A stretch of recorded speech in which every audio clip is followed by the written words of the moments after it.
Este podcast forma parte del proyecto Observatorio Universitario de los Retos de los Objetivos de Desarrollo Sostenible y Agenda 2030 para la Universidad Complutense de Madrid, financiado por el Ministerio de Derechos Sociales, Consumo y Agenda 2030. Las opiniones aquí vertidas no representan las líneas de pensamiento y acción del Ministerio. Pero, dicho esto, os preguntaréis, ¿tiene sentido un podcast que hable de transición ecosocial y de objetivos de desarrollo sostenible financiado por una institución pública? Quizás sí. Porque lo que pretende este observatorio es traspasar los límites cronológicos y temáticos de la Agenda 2030 para buscar una agenda que sea más ambiciosa y hacerlo de tal forma que además se puedan implicar todas las instituciones para que la agenda sea realmente transformadora. Ante esta emergencia climática no valen solo las buenas intenciones, necesitamos un cambio real.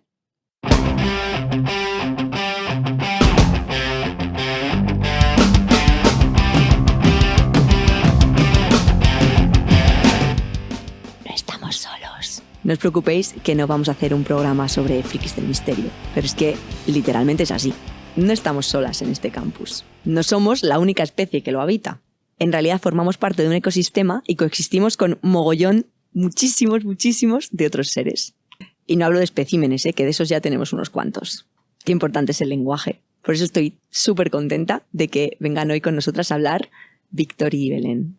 Con ellas hablaremos de las entidades más que humanas y de la ecodependencia, pero también de muchísimos otros palabras como antropoceno o capitaloceno. Vamos, de esta era en la que vivimos, en la que la actividad humana es la causante de todos los desastres y los cambios drásticos del planeta. Igual, en esta, que es la casa de la ciencia del conocimiento, deberíamos tener más en cuenta al resto de especies con las que coexistimos. Y no sé yo si las estamos teniendo realmente en cuenta. Lo digo, entre otras cosas, porque tenemos, por ejemplo, un jardín botánico chulísimo, perfecto para conservar y estudiar especies, que ahora mismo está cubierto de nieve artificial, de luces y de ruiditos por Navidad. Y bueno, todos los veranos es la sede de un macrofestival de música. Igual es que este tema de la justicia ambiental es un poco complejo y entra en conflicto con esto del crecimiento y los beneficios ilimitados. Lo cierto es que nuestro campus se mantiene a flote gracias a cientos de trabajadoras que a veces ni sabemos que están ahí, como las de la limpieza. Pero diréis, ¿qué tiene esto que ver con la justicia ambiental? Ellas, mujeres en su mayoría, son las primeras en sufrir las contradicciones de esta nuestra universidad. Universidad que se proclama líder en todos los rankings verdes. Y sin embargo, aquí están las trabajadoras expuestas continuamente a químicos y tóxicos que deterioran su salud y la nuestra. Productos que, por cierto, son suministrados por Clece, propiedad del eminente Florentino Pérez. Vamos, injusticia ambiental por un tubo, como quien diría. Igual sí que hay cosas pequeñitas que podemos hacer, como venir a la universidad en transporte público o en bici, compartir el coche con otros compas. Igual podríamos producir menos basura. Podríamos y deberíamos hacer muchas cosas, pero lo que seguro necesitamos es que la universidad sea un espacio que fomente un cambio colectivo de la conciencia. Así que veremos algunas claves en esta línea de este episodio. Esto es Agenda Caliente.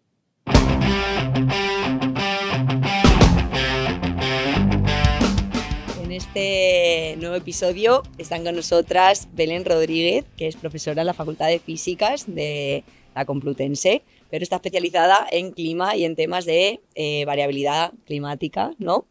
Y tenemos a Víctor Alonso Rocafort, que también es profe de aquí, de Ciencias Políticas.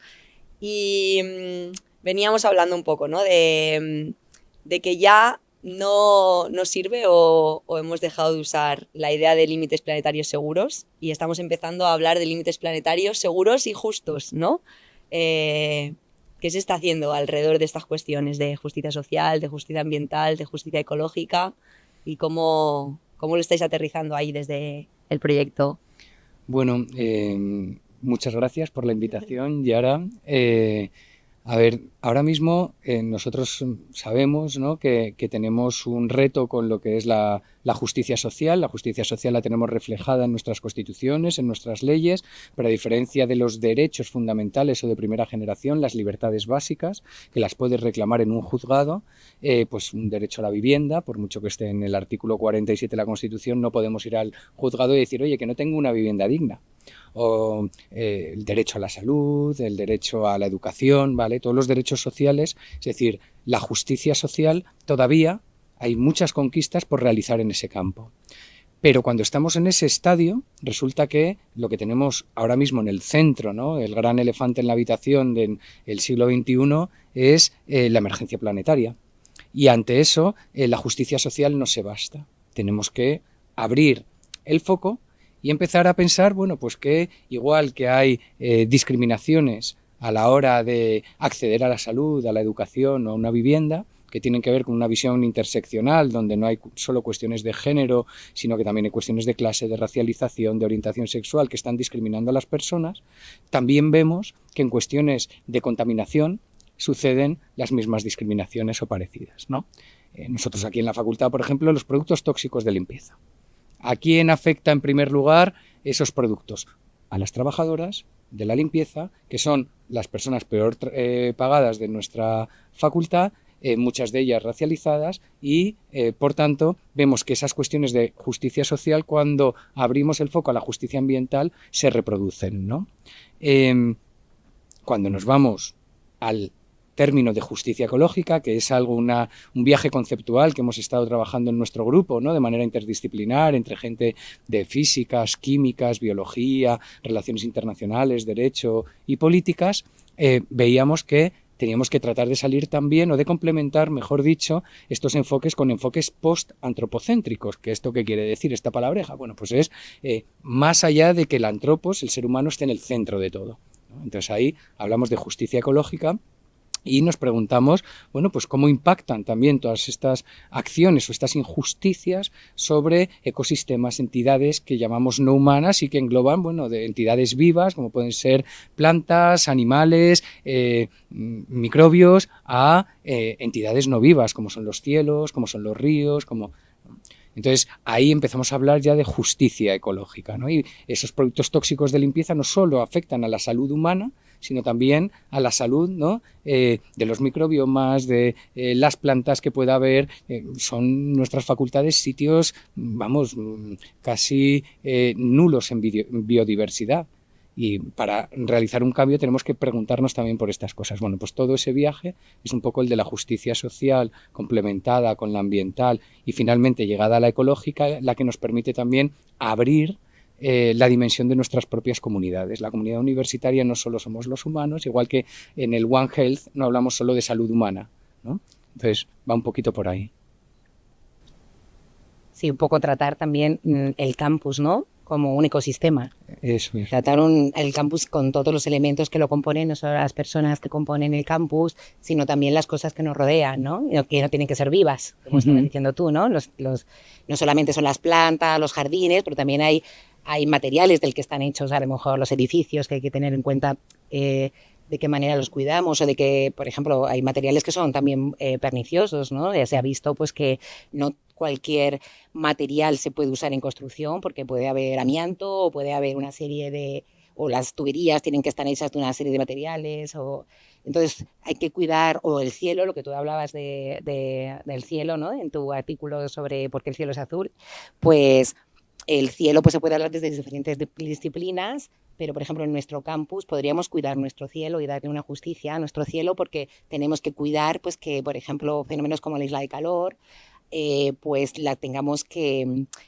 prevenir, ¿no? Desde el campus, pues a lo mejor pues teniendo unos más jardines, teniendo un control del suelo, ¿no? De la evapotranspiración, de las zonas húmedas, de cómo nos comportamos con el medio, y también los animales, claro, y también las plantas, por supuesto, pero es que hay entes no vivos que son fundamentales. Me estaba acordando que no es el campus, pero es el tema de la Dana, porque es un poco de actualidad, como hoy leía en un artículo cómo ha quedado la albufera. Entonces, la albufera se ha llenado de trastos, ¿no? Pues hemos pasado de también ese consumo masivo que hay, se ha reflejado ahora en un vertido de todo eso sobre un río que no, en una zona, bueno, una albufera, ¿no? Que lleva ahí años, bueno, siglos, ¿no? Y que no se ha cuidado y no se ha prevenido que esto pasara, ¿no? Y es todo consecuencia del cambio climático, de una gestión que no ha tenido en cuenta a los seres que no son vivos, ¿no? Como es un río, como es una albufera, como en este caso, ¿no? Totalmente. Sí, ¿no? Y ahora una de las preocupaciones, ¿no? Que también ha salido bastante en los trabajos del grupo, ¿no? donde, bueno, pues algunas investigadoras, bueno, junto a Belén y a mí en este grupo estaba pues gente como Isabel Vences o Enara Echar, ¿no? que están especializadas en estos temas también de justicia ecológica global, o Álvaro Ramírez, Luis Rico y John Sanz, ¿no? que vienen más del campo de ciencias experimentales, biológicas y químicas, ¿no? Entonces, en estos diálogos, bueno, pues una de las preocupaciones que teníamos era efectivamente cómo todos estos debates teóricos los aterrizábamos y cómo, ahora que se está hablando de derechos de la naturaleza o de representación de esas entidades no humanas, cómo nosotros podíamos llegar a poder defender esos intereses y anticiparnos a cuestiones, bueno, pues si hubiera habido una representación de la Albufera en el Parlamento de Valencia, Claro. quizá bueno, pues si hubieran puesto una serie de medidas preventivas haciendo caso, ¿no? a las recomendaciones que está haciendo desde el IPCC a cualquier organismo especializado en cambio climático sobre la virulencia de las danas de nueva generación, ¿no? Sí. y demás, pues se hubiera podido hacer una labor de adaptación donde los derechos de la albufera además estuvieran representados, por ejemplo, ¿no? Entonces ahí es donde nosotros también en la universidad estamos pensando, ¿no? Isabel comentaba que hay países, ¿no? Es en Australia donde tienen representación de los maorís, ¿no? En Nueva Zelanda, en Nueva Zelanda hay un río, igual que en Colombia el río Atrato, o aquí nosotros el Mar Menor, ¿no? Que empiezan a tener, bueno, pues sí, son sujeto de derechos, empiezan a ser considerados, bueno, pues entidades que son, bueno, protegidas por las constituciones y las leyes. Es muy difícil, pero hay Bruno Latour, ¿no? que es un autor que a mí me gusta mucho y que me ha aclarado mucho estos años sobre muchas cosas de este tema, viene a decir, si es que la representación política humana es bien difícil. Nosotros traicionamos muchas veces. Cuando estamos de representantes políticos tratamos de hacer lo mejor posible, pero tú representas a 1 millón de personas, eso no es una ficción, ¿no? Bueno, pues lo intentas hacer lo mejor posible, pero no llevas la voz de 1 millón o 2 millones o 5 millones de personas al Parlamento, lo intentas. Pues algo parecido pasa con estas entidades no humanas, ¿no? Tenemos que tratar de representarlas lo mejor posible. Sí, porque nuestras acciones tienen influencia, ¿no? Ahí, el concepto en sí de sistema hace que haya muchos elementos que interaccionan entre sí y hacen que varíen, ¿no? Entonces, claro, las entidades que no tienen conciencia, por así decirlo, ¿no? Pues no, tendríamos que ponerles nosotras las leyes, ¿no?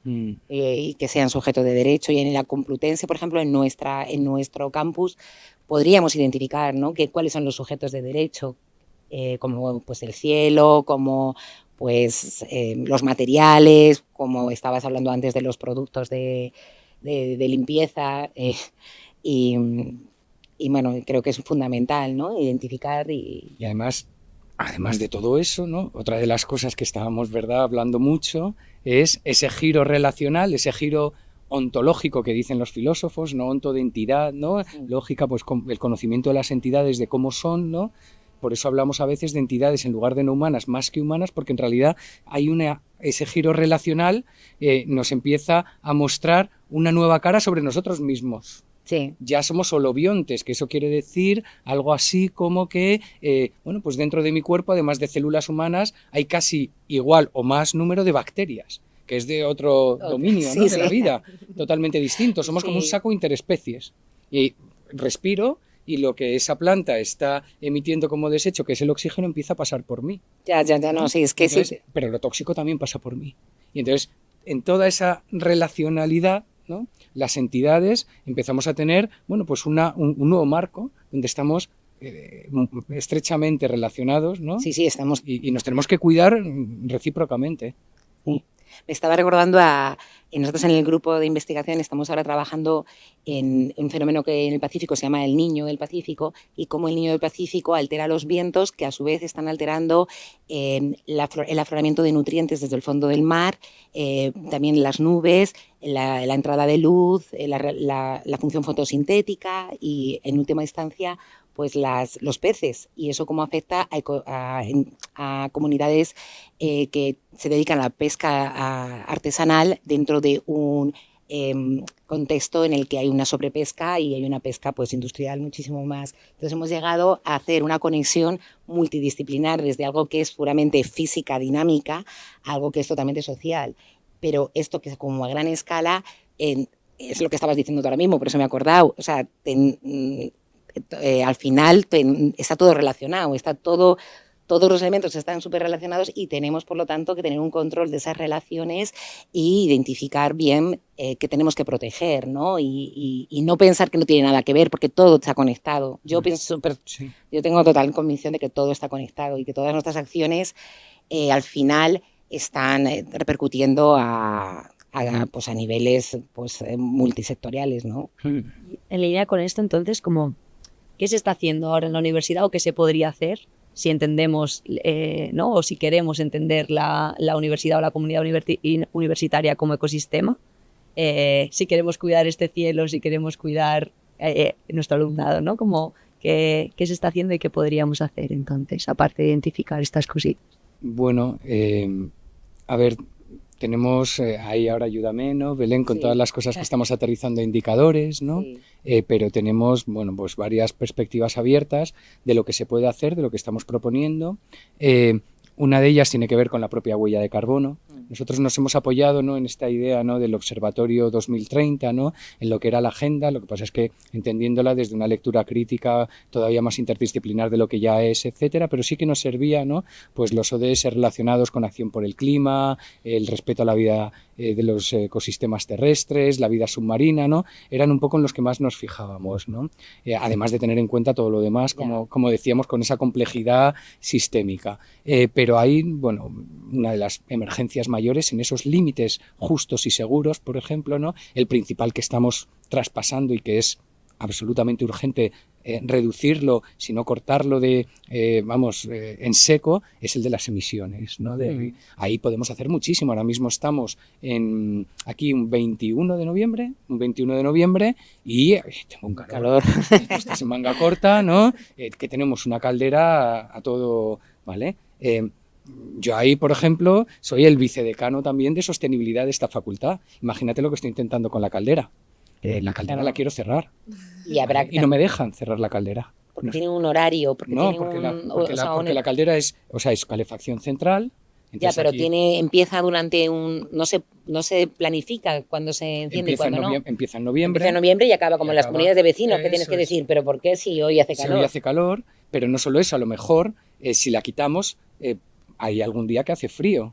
Lo que pasa es que la ponen demasiado regulador. No hay nada. Los sistemas de la caldera, se supone que la vida útil de la caldera acabó en el año 98. Yo aquí lo digo tranquilamente en antena porque además, en cuanto lo supimos, lo dijimos al decanato, al rectorado, lo tenemos publicado en la página web. Claro que se tendría que cambiar. Claro, pero ¿qué es lo que pasa? Que nosotros decimos, nos traemos unos técnicos de Mitsubishi que son especialistas en aerotermia, para que nos hagan un proyecto simplemente para testar ¿cuánto podría costar el cambio? Bueno, pues más o menos asumible, es mucho dinero, pero dentro de los presupuestos de la Universidad Complutense se podría asumir, ¿no? ¿Qué es lo que sucede? Nos dicen enseguida que no hay dinero.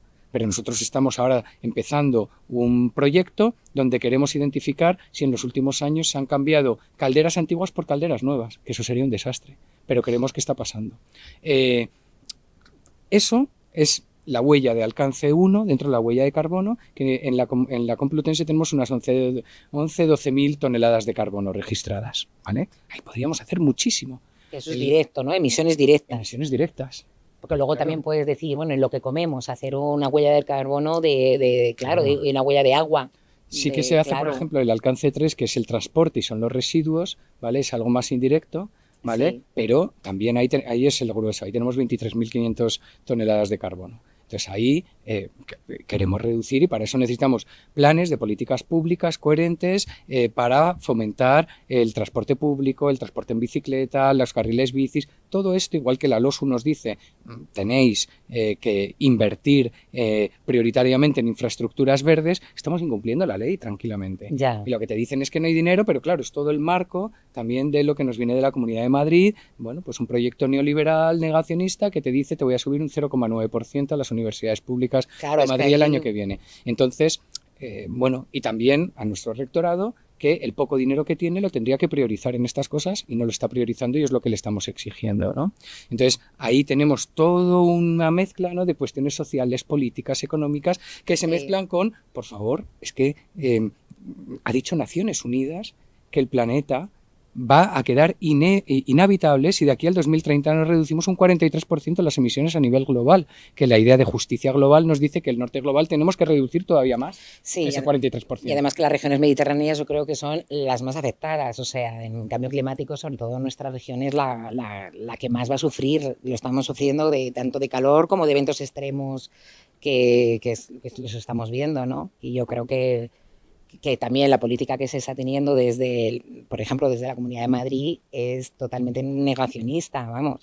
Y entonces no se está invirtiendo, para mi gusto, en nada, ni se está, con esas dotaciones que tenemos, esos presupuestos, pues es que no se podría hacer mucho. Y ahí yo creo que la única solución que hay es que desde la educación, como nosotras somos docentes, investigadores, investigadoras, el estudiantado, comportarnos dentro o aprender a ser parte de este ecosistema con nuestras acciones, y entonces a lo mejor podríamos transformarla, porque es lo único que nos queda, ser nosotros transformadores. Totalmente. Y entonces a mí, por ejemplo, se me ocurre, que lo hablábamos alguna vez, del tema de los living labs, los laboratorios vivientes, cómo poder ser un laboratorio viviente de la propia universidad.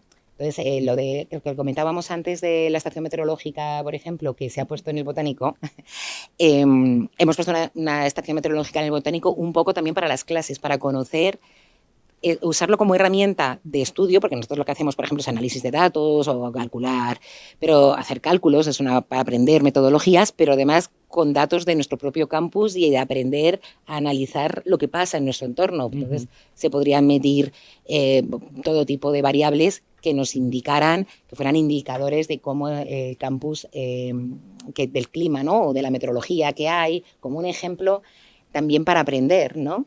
O se me ocurren otras ideas, como se hablaba, por ejemplo, también de estudiar las plantas que hay en la Complutense, las aves que habitan, los bichos que hablábamos antes que habitan. O sea, todo... ser consciente de que somos un ecosistema dentro de la propia docencia, a mí me parece que también puede ser transformador. Absolutamente. Nosotros aquí tenemos el aula de innovación social y sostenibilidad que, sin saberlo, porque Belén fue la primera que me habló del Living Lab, ¿no? Sí. Sin saberlo estábamos haciendo lo que dentro de la bibliografía internacional ya se estaba conociendo como Living Lab, ¿no? Que era la idea, ¿no? Que luego los conceptos nos han ayudado a situar y remover un poquito, ¿no? El aprendizaje experiencial transformador, que significa estudiantes en prácticas aprenden sobre la crisis ecosocial y las políticas públicas que pueden llevar a cabo una transformación ecosocial a partir de su experiencia metiéndose en proyectos que coordinan. Entonces hemos tenido proyectos que coordinan un proyecto de biodiversidad donde nos traemos a un biólogo de renombre internacional como Fernando Valladares que nos cuente el concepto de salud planetaria, para luego cómo introducirlo y que nos diga cosas para introducir temas de biodiversidad en la facultad, que van desde las plantas a los hoteles de insectos, etcétera, ¿no? Ahora cuando queremos aterrizar también en nuestros indicadores, los campus interespecies, pues también desde ahí podrían tener su labor. O el proyecto que os contaba antes de productos tóxicos de limpieza es una creación de problema público que surge en el aula, a partir del estudiantado, ¿no? O el preguntarnos sobre el agua, ¿no? De nuestro ciclo del agua, todas esas cuestiones. O se me ocurre, por ejemplo, en arquitectura, o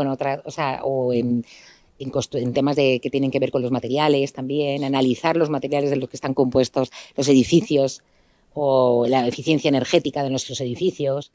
Entonces se puede usar todos nuestros conocimientos para aplicarlos en nuestro entorno y transformar, porque así también se generan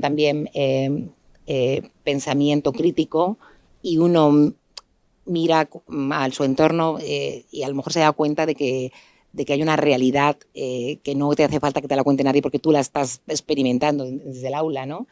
Y entonces pues acabaremos un poco con este negacionismo que a veces...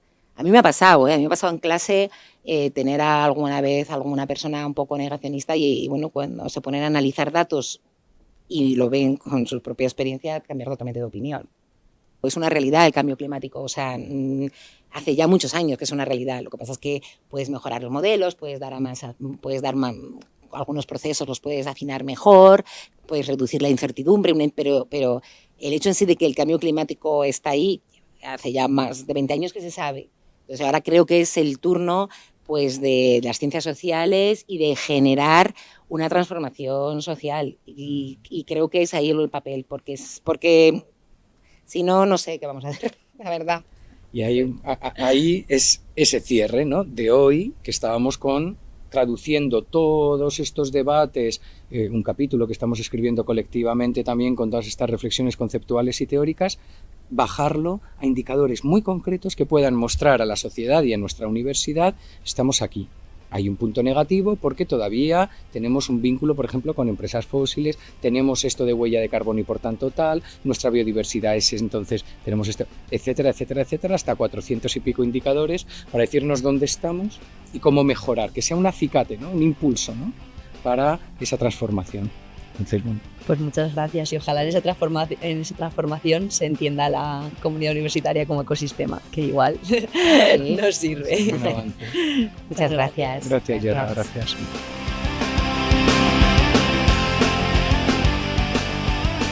Bienvenidos, bienvenidas, bienvenides a este espacio donde hablamos de películas, hablamos de series. Hoy os voy a hablar un poquito de una película que se llama Spur, basada en la novela de la premio Nobel Olga Takarezuk. Es un personaje femenino, una mujer que ha sido ingeniera mayor, que vive en una zona boscosa, y es una crítica fundamentalmente a los sistemas de la caza de los animales salvajes. Es un thriller muy entretenido, muy humano a la vez, donde vemos ahí las relaciones humanas, cómo se van tejiendo, y es un thriller apasionante porque en el fondo lo que plantea es la capacidad de los animales de vengarse sobre los cazadores, ¿no? Entonces, el personaje principal de la película, esta señora que es mayor, que tiene una cierta sabiduría sobre el conocimiento del mundo, de los planetas, de la física, de la Tierra. Este personaje actúa un poco como una Cassandra clásica, ¿no?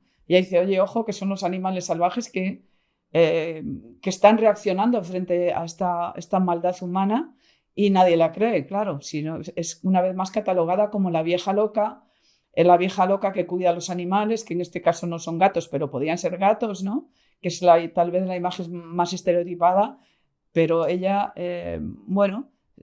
plantea ahí esto, ¿no? Oye, cuidado, que podemos acabar siendo perjudicados por el hecho de destruir los ecosistemas donde vivimos como especie, como especie humana incluso, ¿no? Entonces, en definitiva, os animo muchísimo a ver esta película, que plantea muchos temas: el tema del edadismo, el tema de las mujeres mayores, el tema de los conocimientos ancestrales y los conocimientos científicos, el tema de las relaciones humanas para salvarnos, pues, de la soledad, y el tema sobre todo de cómo tenemos que interactuar con los sistemas naturales, no siendo elementos destructores, actuando solo como agentes destructores del mundo natural. Bueno, chiques, si habéis llegado hasta aquí, gracias. Tenemos un buzón de sugerencias y quejas en el que podéis decirnos cosas de la universidad, si tenéis propuestas, si queréis mandarnos una notita de audio, un mensajito con lo que queráis, en el número 6244 61274. Por favor, seguidnos también en todas nuestras redes sociales, que iremos subiendo contenido chulísimo, y sobre todo venir al siguiente capítulo de Agenda Caliente. Hasta luego. Nosotros tenemos una estación meteorológica en el campus y hubo un pico de temperatura este verano y resultó que era por una máquina de hacer salchichas. ¿Esto por los conciertos del Botánico? Hombre, pues sí, había un...